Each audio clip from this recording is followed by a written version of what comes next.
আমি একদম শেষ মুহূর্তে মাথা ঘোরাতে পেরেছি, নইলে আমার এই চশমার কাঁচটায় পড়লে আমার চোখটার 12টা বেজে যেত। দয়া করে এটাকে জনরোষ বলবেন না, দুটো বাঁদর রাস্কেল এসে ডিম মেরেছে। আমি তো অবাক হয়ে গেলাম পুলিশের ভূমিকা দেখে।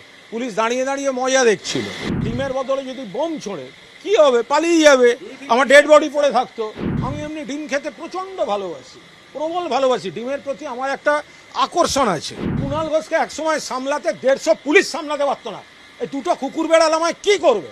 আমি মমতা বন্দ্যোপাধ্যায়ের বাড়িতে এসেছিলাম, আমার নেত্রী মিটিং হচ্ছিল বা আমাদের সিনিয়র নেতৃত্ব ছিলেন। আমি বেরোচ্ছি, বেরোবার সময় সাংবাদিক বন্ধুরা যেমন আমাকে দাঁড় করান, আমি দাঁড়িয়েছি, আপনারা ছিলেন।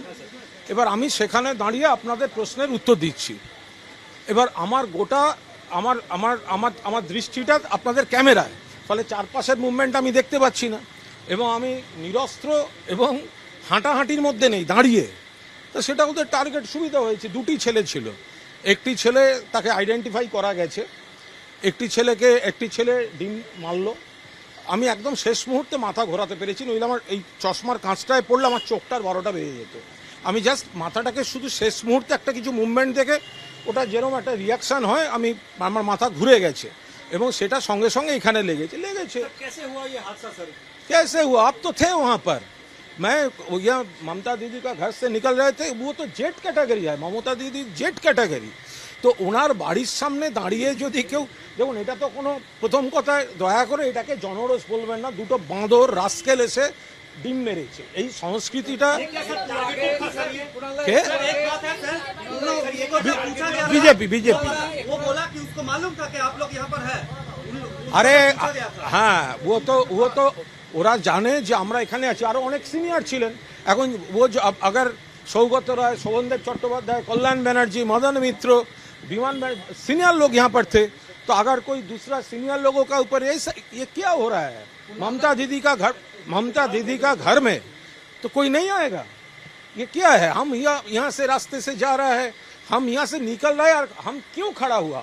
मैं तो आप लोग का रिक्वेस्ट में, पहले मैं क्या बोला, आज कोई बोलने का कुछ नहीं है, तो आप लोग रिक्वेस्ट किया, मेरे खड़ा हो गया। ये क्या मेरा दोष है?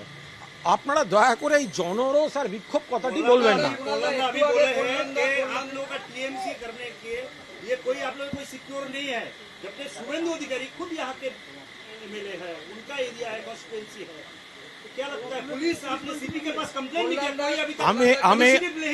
আরে তাড়াহুড়ো কি আছে?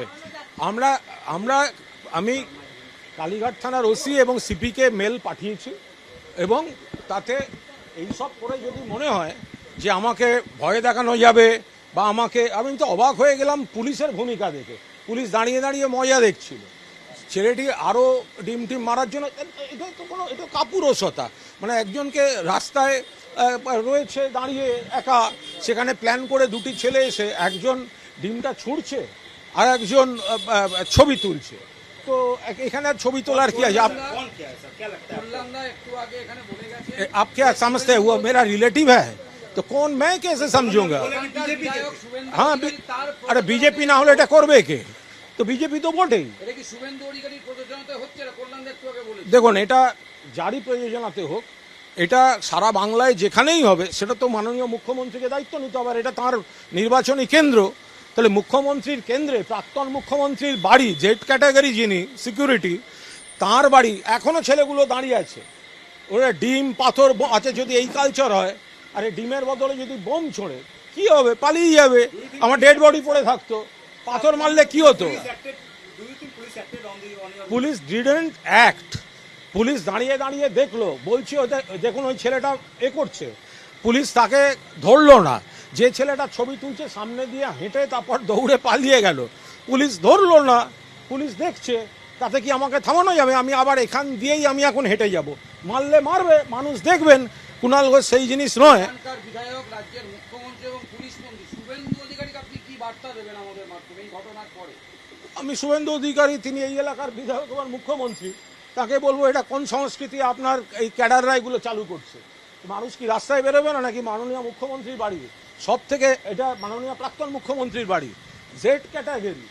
তো সেখানে এটা আমাদের দলের দফতর, আমরা দলের কথা সেরে বেরোচ্ছি। মানে আপনি ভাবুন কত বড় কাপুরুষ এই সমস্ত ইয়েগুলো, যে দলের মিটিং সেরে বেরোচ্ছে একজন একা, আমার সঙ্গে আজকে সিকিউরিটিও নেই।